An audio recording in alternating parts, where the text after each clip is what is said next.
Hi, this is Bill Watkins. We're continuing in Mark chapter 14. Today, let's look at verses 12 through 16. Now, on the first day of unleavened bread, when they killed the Passover lamb, the disciples said to him, "Where do you want us to go and prepare that you may eat the Passover?" And he sent out two of his disciples and said to them, "Go into the city, and a man will meet you carrying a pitcher of water. Follow him. And wherever he goes in, say to the master of the house, 'The teacher says, where is the guest room in which I may eat the Passover with my disciples?' Then he will show you a large upper room, furnished and prepared.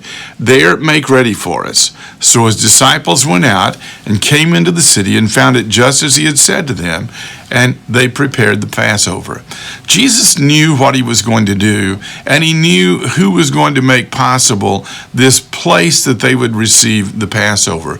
But I also need you to know that the disciples still had to prepare. There were certain things that they had to do. Even though the room was there and ready, there was the lamb that they had to have that would be sacrificed. There was the unleavened bread to remind them of the bread that they ate in haste when they escaped from slavery. They had to have a bowl of salt water to remind them of the tears they shed in Egypt. There was a collection of bitter herbs to remind them of the bitterness of slavery in Egypt.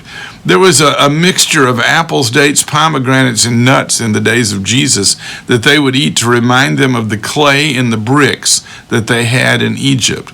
There were 4 cups of wine that were 3 parts wine and then part water. And then that would remind them of the promises of God that he made when he said, "I'll bring you out from under the burden of the Egyptians. I will rid you of their bondage. I will redeem you with an outstretched arm. I will take you for me for a people. I will be your God." Those are the preparations that had to be made. Can I tell you that while Jesus had done so much and through his power made possible the room, there were still things that they needed to do. While Jesus has made the sacrifice for your sins, there's much that you need to do, that you and I need to do in obedience to Jesus to prepare for the coming of Jesus. Are you doing those things? Are you praying? Are you studying? Are you telling people about Jesus? Are you being faithful? He has things for you to do today. Thanks for watching.